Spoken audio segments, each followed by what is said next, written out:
क्रोधा तथा लोकान् अकल्पयन्नायतुरुषेण हविषा देवा यज्ञपरान्मरभदन्तु स्यासि राज्यं ग्रीष्म इद्मः शरदभिः परिधयस्ते सप्तसमिधा कृताः देवान् अवदान् पूर्वं पशुं यज्ञेन यज्ञमयं देवास्तानि धर्माणि प्रथमान्यासन्नादेहनाकं महिमानः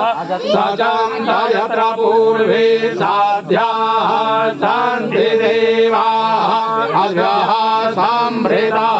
पृथिव्यैरसा च विश्वकर्मणः समभक्तसाग्रे तस्यतुष्टाभिदधरूपमेति तन्मर्जस देवत्वः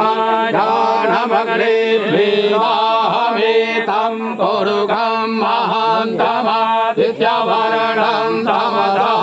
परस्तात् तदेव